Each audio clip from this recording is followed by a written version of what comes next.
내일이면 취임 1주년을 맞은 윤석열 대통령이 오늘 국무회의를 주재하면서 지난 1년간의 국정 운영에 대한 소회를 밝혔습니다.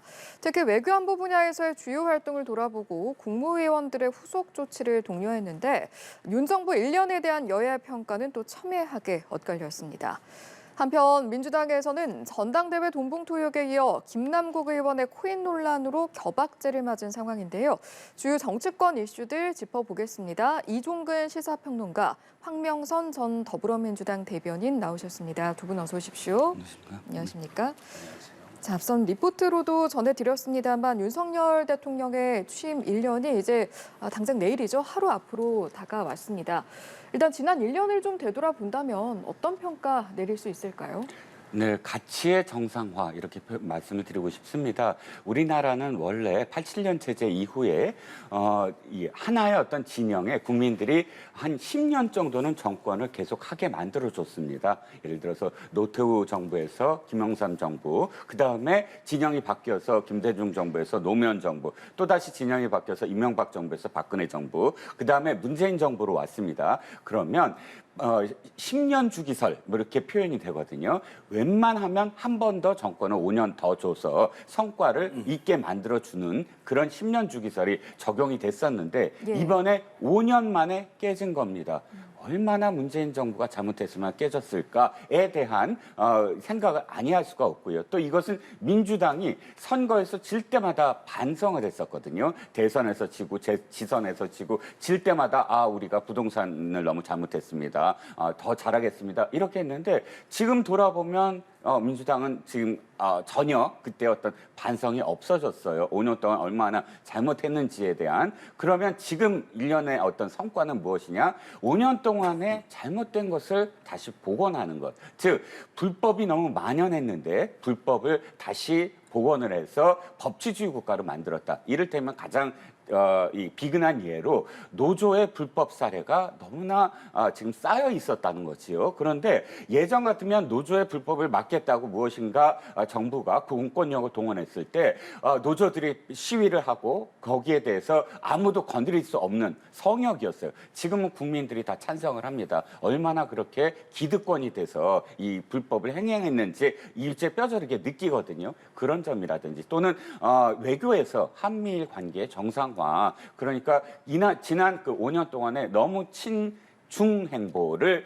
거듭했기 때문에 그것을 균형을 잡는 의미에서라도 한미일 그런 동맹의 정상화 역시 굉장히 높이 평가를 할 만한 어떤 상황이라고 보고요. 아마도 아쉬운 점은 아마 황 대변인님이 굉장히 많이 지적을 해주실 것 같아서 아쉬운 점은 넘기겠습니다. 참 내일이면 이제 1주년 되는 거 아니겠습니까? 참 윤석열 대통령한테 좋은 평가를 좀 드리고 싶은데 그렇지 못해서 좀 미안한 생각이 듭니다만은 제가 보면 크게 취임 1주년 돌이켜 보면 국민 통합을 하겠다라고 대통령 선언했었거든요. 근데 국민 통합에 실패했다. 그러니까 전 정부 탓, 야당 탓, 그다음에 국민 탓하는 정부였다. 1년 동안 평가를 해보면 그렇고요. 두 번째는 민주주의가 퇴행했다라고 볼 수 있습니다. 민생경제, 경제 분야, 외교 분야, 그리고 국방 분야 모든 분야에서 민주주의가 퇴행했다라고 저는 이렇게 평가를 할 수밖에 없습니다. 기자회견은 이번에 안 한다고 이제 밝혔어요. 이 결정은 좀 어떻게 보셨습니까?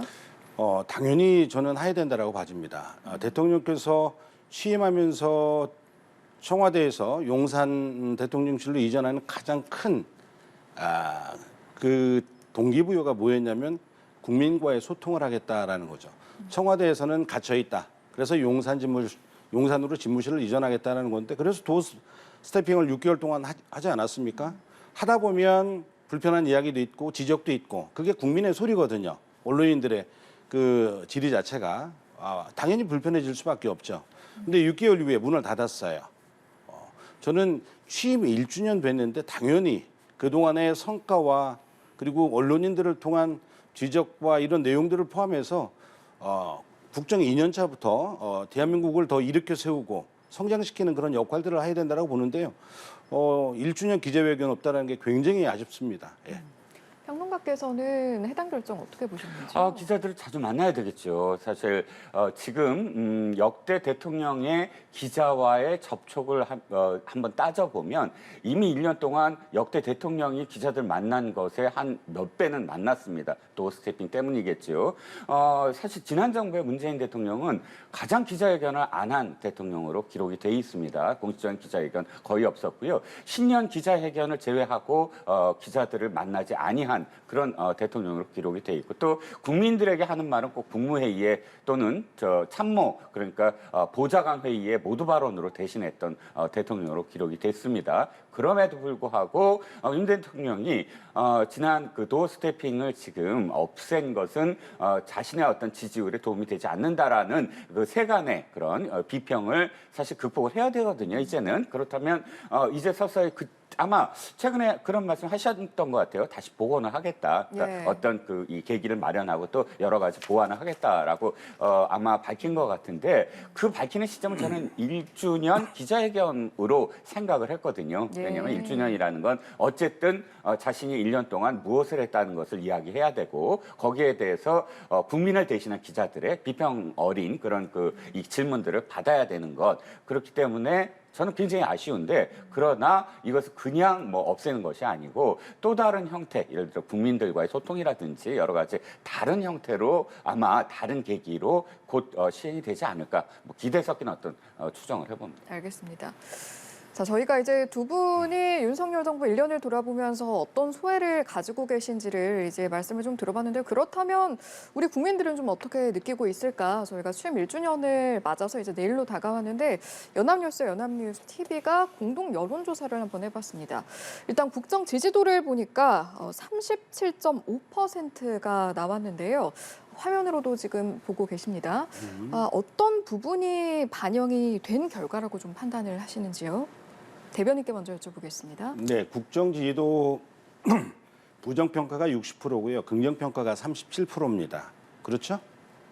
예, 그렇게 보면 진보나 보수 진영이 보통 35% 내외라고 보면 중도층에서 많이 이탈을 했다라고 볼 수가 있죠. 그동안 대통령의 국정 운영 지지도 1년 동안의 평가는 중도층한테는 굉장히 아주 매몰찬 평가를 받고 있다라고 할 수가 있죠. 특히 이 대통령의 역할 가운데서 가장 중요한 것은 대한민국 영토를 지켜내고 국민의 주권을 지켜내는 일입니다.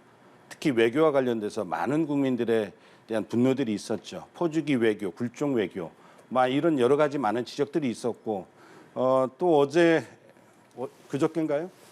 기시다 총리 방문했다가 다시 그냥 귀국을 했는데 실질적으로 결국은 후쿠시마 오염수 방류와 그다음에 핵 협의체와 관련된 일본의 참여 이런 일련의 일본의 국익과 관련된 급한 일정으로 당초는 원래 7월 달이었는데 이렇게 급하게 일본의 자국의 이익을 대변하기 위해서 급하게 일정을 추진했거든요. 그동안의 이 일련들의 과정들을 보면 대한민국 대통령으로서 우리 이 독도의 영유권 주장에 대한 강한 항의라든가 이런 유감 표명 그리고 기타 여러 가지 그 교과서 문제라든가 진정성 있는 사과 이런 것을 당당하게 요구하는 대통령의 입장들을 우리 국민들은 바라고 있는데 실질적으로 두 차례의 정상회담을 통해서 빈손 외교, 저자세 외교, 굴종 외교 이런 형태들이 바로 지지율로 이렇게 나타나지 않았나 이렇게 생각이 되고요. 이번 취임 내일이면 1주년인데 2주년부터는 좀 더 대한민국 대통령이 우리 국민들의 주권을 지켜주는 당당한 대통령 그 역할을 했으면 큰 기대를 해봅니다. 예. 이번 국정 제주도가 시사하는 바 어떤 게 있을까요? 아마도 이 여론조사가 1년을 다 판단해 주세요라고 질문을 했겠지만 그럼에도 불구하고 국민들은 가장 최근에 어떤 일이 있었을까가 이 답변에 아마 영향을 미쳤을 겁니다. 그렇다면 지금 이 37%라면 아마도 최근에 한미 정상회담이나 셔틀 외교의 한일 정상회담 외교와 관련된 그리고 그 외교 속에 포함된 안보와 관련된 부분이 이렇게 결과가 나왔다. 이 결과 결과는 사실상 저는 굉장히 높이 평가를 합니다. 예. 그러니까 지금 이 안에 내용에서도 잘한 점 그러면 사실 외교 안보를 껐거든요. 저는 가장 중요한 것이 한미 정상회담으로서 한미 동맹 70주년에 업그레이드된 그런 이 상호 이 신뢰를 높였다는 점이 굉장히 중요할 것 같고요. 예. 지금 한일 정상회담에서 민주당 진영이 가장 비판하는 대목이 이해할 수 없는 게 독도 문제입니다. 독도 문제는 역대 대통령이 언급을 하면 안 된다는 거였어요. 왜? 우리 손가락에 있는 내 손가락을 내 거라고 이야기하는 건 바로 이 일본이 이야기하는 주장하는 것은 자꾸 이것을 분쟁화하는 것이거든요. 분쟁화해서 그거 당신 거라고 주장해? 그럼 우리 같이 국제심판소에 가서 따져보자 이겁니다. 그런데 우리는 실효적인 지배를 이미 하고 있습니다. 즉, 이 네 번째 손가락이 내 거거든요. 이게 내 건데 이걸 자기 거로 쓰시라고 이야기하는 것을 아니다, 이건 내 거다라고 하는 순간 분쟁이 돼버려요. 그렇기 때문에 제 기억에 민주당이 이명박 대통령이 이 집권 5년 차에 독도를 갔을 때 사실 비판적이었습니다. 왜 비판적이었냐? 왜 굳이 대통령이 독도 문제를 지지율이 떨어졌다고 해서 가갖고 지지율을 끌어올리느냐? 그 이미 우리 거라고 우리가 다 인정하고 있다라는 것이고요. 일본의 프레임에 걸려들지 않으려고 그것에 대해서 이야기하지 않는 것을 두고 왜 당당하게 이야기하지 않느냐? 이것은 민주당이 지금까지 독도 문제에 대해서 집권했을 때 어떤 태도를 했는가를 돌아보시면 충분히 이해가 될 것 같고요. 셔틀 얘기의 복귀는 일본의 문제만이 아니라 우리나라에서 굉장히 중요한 문제입니다. 화이트리스트가 다시 A로 재지정되는 어떤 문제는 지금 반도체 전쟁이 일어나고 있는데 이 소부장과 관련된 리스크를 떠안고 우리는 반도체 전쟁에 지금 임했거든요. 그런데 지금 다시 그러니까 일본의 소재, 장비, 부품 업체와의 협력이 다시 강화되는 어떤 상황이라면 도리어 글로벌 공급망에서 우리나라가 예를 들어서 파운드리 부분에서 타이완의 TSMC를 누르겠다, 5년 안에 누르겠다라는 삼성전자의 그런 비전을 실현시킬 수 있는 가장 중요한 계기를 좀 마련했다는 거거든요. 이게 어떻게 일본의 이익만 얘기하느냐라고 생각을 합니다. 예. 저는 좀 한 가지 지적을 좀 말씀을 드리고 싶은데 우리 이 박사님 여러 얘기에 동의하는 부분이 있지만 독도 이야기에 대해서는 저는 동의하기가 어렵습니다. 대통령의 역할은 우리 국토를 영토를 수호하고 국민의 주권을 지켜내는 일입니다. 독도는 대한민국 우리 땅입니다. 저는 이명박 대통령 독도에 갔을 때 저는 굉장히 자랑스러웠습니다. 보수나 진보를 떠나서 우리 이 대한민국의 영토를 일본은 다케시마라고 하면서 교과서에다 넣고 그렇게 하지 않습니까? 그리고 얼마 전에 전용기 의원하고 우리 국민들이 독도를 방문했을 때 일본 정부에서 왜 다케시마 독도 일본 땅에 왜 대한민국 국회의원하고 국민들이 왜 그렇게 방문하느냐고 항의를 하지 않았습니까? 그러니까 우리나라 대통령은 우리 국민들이 뽑은 대통령이에요. 우리 국익을 지켜내야 돼요. 우리 영토를 지켜내야 됩니다. 여기에서는 전략과 전술이 있는 게 아니에요. 저는 반드시 분명한 입장을 저는 밝혀야 된다고 생각해요. 그러기 때문에 지금 이런 상황에서 불종과 저자세 외교, 여기에 대한 항의도 못하는 이런 입장에서 민주당의 입장이 아니라 국민적인 분노가 큰 거예요.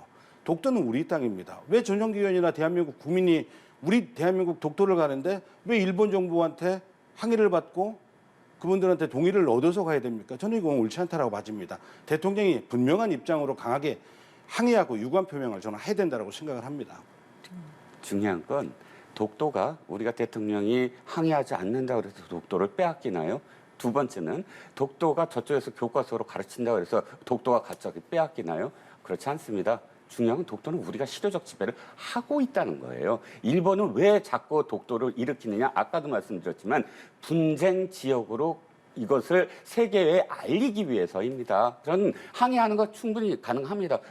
우리 주일 한국 대사가 항의를 하고 그 다음에 외교부 장관이 항의를 하고 이런 부분들에 대해서는 교과서에 항의를 하고 항의를 해야죠. 하지만 여기에 대통령을 자꾸 끌어들여서 대통령이 이걸 얘기해야 된다. 그 순간 어떻게 되냐면 바로 독도가 일본이 요구한 대로 일본이 원하는 방향대로 국제 심판소에 가게 되는 분쟁 지역화되는 거라고 되는 것이라고 저는 생각을 하거든요. 저는 이명박 대통령이 지지율을 끌어올리기 위해서 지지율 그때 굉장히 낮았는데 굳이 독도를 방문하지 안 하는 것이 더 좋다라고 저는 생각을 알겠습니다. 합니다. 예. 예, 저희가 국정 지지도가 어떤 부분이 반영된 결과인지 좀 이야기를 하다가 외교에서 또 독도 이야기까지 흘러들어왔는데 네. 마찬가지로 연합뉴스 TV 그리고 연합뉴스가 공동으로 여론조사를 실시했고 또 국정 지지도에 어떤 게 좀 포함이 됐을까라는 시점에서 분야별로 좀 세부적으로 들여다본 내용이 있습니다. 그걸 함께 좀 보시면 앞서 화면으로 보여드렸는데요. 일단 국방외교 긍정평가가 가장 높았고요. 경제 분야가 가장 낮았습니다. 이 모습은 어떻게 바라보셨는지도 궁금하네요. 두 분 다 외교적인 네네. 이야기를 굉장히 많이 말씀을 해주셨거든요. 대통령의 미국 방문은 아주 유창한 영어 실력, 아주 저도 놀랐습니다. 준비를 많이 했더구만요. 왜냐하면 외교는 결국 우리 국익을 위해서 하는 거거든요. 미국도 그렇고 일본도 그렇고 우리 대한민국의 대통령을 만나는데 본인의 국익을 위해서 본인들은 여러 가지 아주 철저하게 준비를 하겠죠. 대통령의 그 영어 연설 아주 유창하고 아주 멋졌습니다. 다만 아쉬운 부분이 그런 부분들이 우리 국민들에 보일 때는 굉장히 아주 큰 박수를 보내드리고 싶죠. 영어도 유창하게 잘하고 표현도 잘하는데 그러나 좀 더 디테일하게 IRA법이라든가 반도체법, 전기차에 대한 이런 불합리한 미국의 규제 이런 문제에 대해서 그 당시에 의회에 가서 그런 아주 유창한 연설을 통해서 많은 박수를 받았어요. 굉장히 좋았어요. 그 뒤에 배석하고 있는 130여 명의 우리나라 대기업의 기업을 대표하는 기업의 총수들을 함께 동행을 했거든요. 그 자리에서 한미 동맹의 가장 중요한 것은 결국 우리 한국이 이익을 줄 수 있도록 불합리한 규제, IRA나 반도체, 전기차에 대한 규제를 해소해서 더욱더 곤고한 한미 동맹을 할 수 있도록 그렇게 해달라. 이 뒤에 우리 대한민국을 이끌어가는 많은 재계 총수들이 와 있는데 불합리한 규제를 해소해달라. 이렇게 당당하게 요구했으면 더 큰 박수를 받지 않았겠나. 이런 아쉬움도 있어요. 네. 당장 어떤 성과가 없을 수밖에 없다고 생각을 합니다. 일단 외적인 환경이 글로벌 금융 위기라든지 또는 여러 뭐 삼국 위기가 아무것도 지금 해소가 되고 있지 않지요. 일단 미국의 금리에 대한 어떤 문제만 하더라도 우리한테 상당히 지금 불리한 상황으로 되고 있습니다. 이미 금리가 역전됐고 그 역전된 어떤 폭이 상상할 수 없을 만큼 지금 이미 벌어져 있고요. 다행인 건 그렇다고 해서 당장 우리나라에 들어와 있는 외국 자산들이 빠져나가지 않고 있다는 것 그리고 상당히 관리가 되고 있는 측면은 다행입니다만 그럼에도 불구하고 이런 외적 요인들로 말미암아 이 그러니까 경제가 가시화되는, 그러니까 경제가 회복된다든지 또는 경기가 활성화되는 그런 가시화된 이 지표가 나오지 아니하고 있기 때문에 더군다나 이제 반도체가 우리나라의 수출의 가장 큰 포션을 차지하고 있는데 이 반도체 수요가 상당히 지금 불안정합니다. 그래서 삼성전자가 최초로 지금 상당히 안 좋은 어떤 지금 그 결과를 발표하고 매출 결과를 발표하고 있고요. 단 내년 이후 그러니까 올 하반기 이후부터는 금리에 대한 문제, 미국의 금리가 더 이상 오르지 않을 것이다라는 전망이 지금 지배적이고요. 또 부동산 문제, 또 기타 우리나라 지금까지 1년 동안 해왔던 어떤 정책들이 어느 정도는 지금 이 지표에 반영될 수 있는 부분이 올 하반기부터 있지 않을까 하는 전문가들의 추정으로 볼 때 좀 기대를 해보는 부분이 있습니다. 알겠습니다. 이와 관련해서 제가 한 가지 말씀을 드리면 아까 전 민생 경제에 대해서는 아주 점수를 낮게 줬잖아요. 우리의 가장 큰 시장은 실질적으로 중국입니다. 우리 대한민국의 교역의 40% 가까운 지역이 중국인데요. 최대 그 교역국이고 최대 네. 산유국은 러시아인데 이 지금 신냉전 체제하에서 우리가 평화 프로세스를 과거부터 지향을 해왔습니다. 그것은 진보나 보수 정권, 진보 정권뿐만이 아니라 노태우 정부 때, 북방 외교 때부터 지금까지 보수 정권이나 진보 정권이 일관되게 국익을 위해서 안보는 미국, 경제는 중국과 러시아 이런 형태로 우리가 그렇게 평화 프로세스를 진행을 했거든요.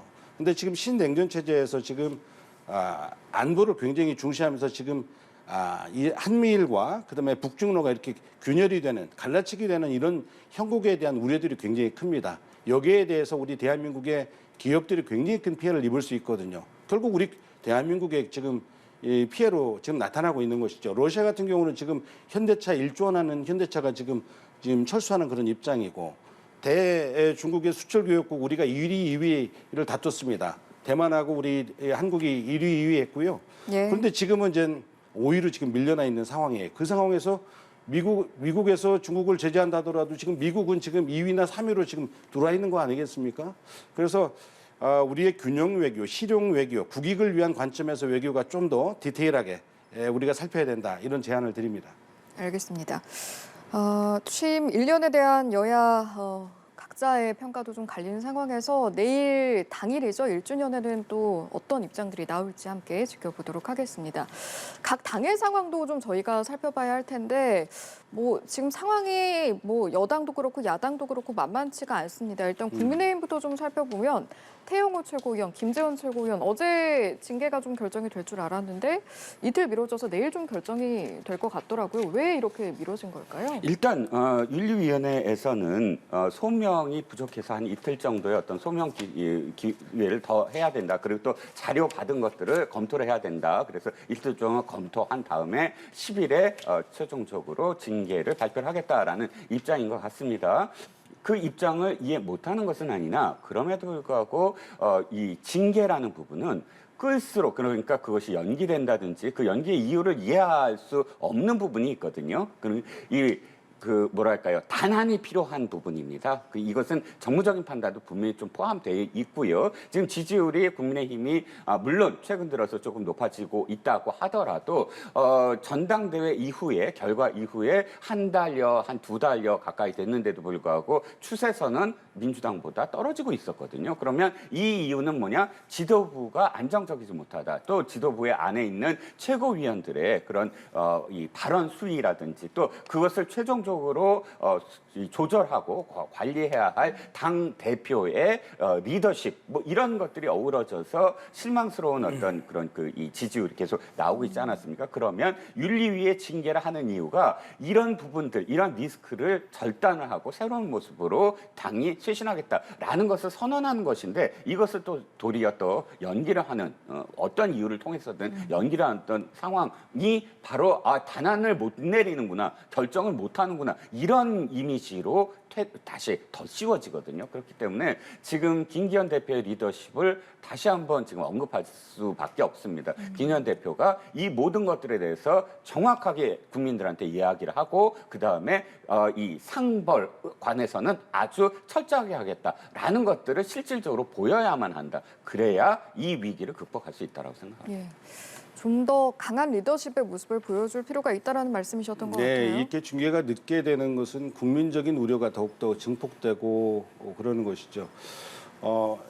처음에 이렇게 문제가 됐을 때는 아주 과감하게 단절하는 게 필요합니다. 그런데 굉장히 많은 시간이 끌려졌고 김재현 의원은 최고위원으로 또 복귀하는 상태도 됐고 태영호 의원의 역사에 대한 부정과 그리고 공천과 관련된 대통령실과 관련된 이진복수과 관련된 이런 내용도 여러 가지 변명을 하고 있지만 실질적으로 사과도 하지 않는 거 아니겠어요? 이런 상황에서 징계가 그러니까 본인들은 사과를 하지 않는데 어떤 징계를 할 수 있을 것인지 여기에 대한 국민적 퀘스천이 있고요. 실질적으로 그러나 국민들이 보는 입장에서는 빨리 결정을 왜 단호하게 못하나라는 거거든요. 김재원 최고위원은 전광훈 목사 그리고 태용 의원은 역사에 대한 부정과 대통령실이거든요. 눈치를 보고 있지 않나 저는 이런 생각이 듭니다.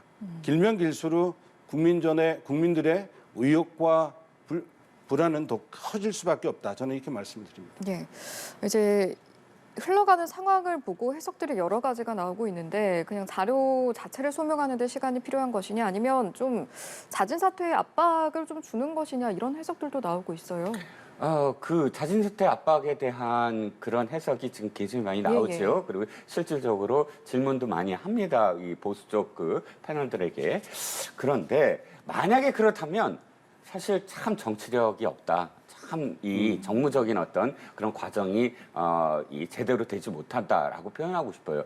만약에 그럴 마음이 있다면 사실 그 전에 두 최고위원들을 설득이란 표현은 그렇지만 이건 이렇게 할 수밖에 없다라고 통보를 하거나 사실 그런 어떤 작업이 필요했어요. 물밑으로 다 했어야죠. 그런데 지금 징계위원회를 열었는데 그 이후에 이틀 동안 그 작업을 한다? 그렇다면 그게 국민들한테 어떻게 보이겠습니까? 그 해석 자체가 나오게 만들잖아요. 자진 사퇴를 좀 해달라고 뭐 이렇게 그 당 지도부가 권유하는 형태가 되어버리잖아요. 이러니까 저는 리더십이 제대로 되지 않는다는 거예요. 저는 문희상 비대위원장, 민주당의 비대위원장이 작두 발언 있지 않습니까? 예. 그 작두 발언이 굉장히 중요한 저는 모멘텀이었다고 생각을 해요. 당시에도 사실 민주당의 정말 이 봉숭아 학당 뭐 이렇게 표현이 될 정도로 뭐 이합 집산을 거듭하면서 온갖 발언들이 횡행하던 시기였거든요. 그런데 문희상 비대위원장 되자마자 작두 발언을 하면서 포청천처럼 이런 그 당내 어수선한 것을 혼란을 내가 수습하겠다라고 이끌었거든요. 저는 김기현 대표의 리더십 중에 부족한 건 뭐냐면 좀 이슈에 끌려다닌다. 이런 부분에서 이틀 동안은 지금 또다시 끌려다니는 어떤 상황이 돼버려요. 그 말씀하셨듯이 설득을 하기 위해서 뭐 자진 사퇴를 권유하기 위해서 이건 상벌에 사실 굉장히 마이너스의 이미지를 주는 거죠. 엄격하게 상을 줄 때는 엄격하게 벌을 줄 때 벌을 줘야 되고 그리고 잘했다라고 생각할 때는 정말 상을 줘야 되고 이런 경계가 권유 형태로 나타난다든지 뭔가를 유도하는 형태로 나타난다든지 이렇게 되면 리더십에 저는 금이 간다고 생각을 합니다. 예, 결단이 필요하다. 좀 더 정확하게 상벌을 할 필요가 있다라는 말씀이신 거고요. 네, 이런 거죠. 자진 사퇴에 대한 아마 이게 자진 사퇴를 해줬으면 좋겠다. 당 지도부 입장에서는 그렇겠죠. 근데 그런 결단을 못 내리는 거죠. 본인들의 앞으로 정치적인 진로와 관련돼서 그러다 보니까 시간을 한 이틀 동안 더 준 것 같고요. 그 사이에 국민들 입장에서는 정말 우리 이 박사님 말씀대로 쇄신과 혁신하는 국민의힘의 그 지도부의 그 결단력이 부족하구나 이렇게 볼 수밖에 없는 것이죠. 좀 대변인께서는 앞으로 국민의힘 좀 어떻게 갈피를 잡아가야 한다고 보시는지요? 일단은 뭐 윤리위 징계 결정 앞두고 최고위 2번이나 또 취소됐고 뭐 이런 다른 당 상황에서, 이야기라 제가 네. 확답할 수는 없겠지만 이틀 동안 시간을 준 거 아니겠습니까? 네. 어떤 형태로든 간에 지도부에서 결단을 하겠죠. 결국에는 그냥 결단이 필요하다라는 강조 말씀이셨던 것 같습니다. 자, 그런가 하면 민주당 상황을 들여다보면 민주당 상황도 만만치가 않습니다. 지금 김남국 의원의 코인 논란 계속해서 이제 연일 이어지고 있는데 이게 쟁점이 좀 몇 가지 되는 것 같더라고요. 어떤 부분들이 쟁점이 되고 있습니까? 일단 지금 최근에 어저께 한 해명도 오늘 많은 부분들이 제대로 해명을 못했다라는 것들이 드러나고 있습니다. 어저께 어떻게 발언을 했냐면 자신이 그러니까 LG 디스플레이의 주식을 갖고 있었는데 그것을 팔아서 가상화폐를 샀다. 그러니까 초기에 자본이 어떤 돈으로 했느냐에 대한 답이었고요. 그 다음에 그 위믹스를 그럼 인출한 그 잡사는 어디로 갔느냐에 대한 대답이 다 지금 이 가격이 떨어져서 9억 원을 소유하고 있다. 이 두 가지를 대답을 했습니다. 첫 번째, LG 디스플레이를 팔아서 위믹스를 샀다라는 것은 성립이 안 되는 게 드러났습니다. 왜냐하면 시점상 위믹스는 그러니까 판 시점은 2021년이고요. 그다음에 위믹스가 지금 업비트에 상장된 건 2022년이거든요. 그럼 1년 동안에 이것을 어디로 갔는지에 대한 해명이 전혀 없는 상태에서 지금 바로 위믹스를 연결했으므로 이건 역시 해명이 제대로 되지 않았고요. 그 다음에 만약에 그 주식을 팔아서 그 다음에 이 가상화폐를 샀다고 한다면 그때 당시에 재산 공개를 했을 때 그 주식을 판 만큼 빠졌어야 됩니다. 자산이. 당연하죠. 왜냐하면 당시에 지금도 마찬가지지만 가상화폐를 투자한 금액은 재산 공개에 빠져 있잖아요. 그럼 당연히 재산 공개에 있어서는 9억이 빠진 것이 드러나야 되는데 거꾸로 늘어납니다. 예금 자산이 늘어나요. 9억이 늘어나요. 딱 그 판 액수만큼 늘어나요. 그렇다면 이 LG 디스플레이를 팔아서 한 돈으로 지금 샀다라는 것이 성립이 되지 아니하는 것이고요.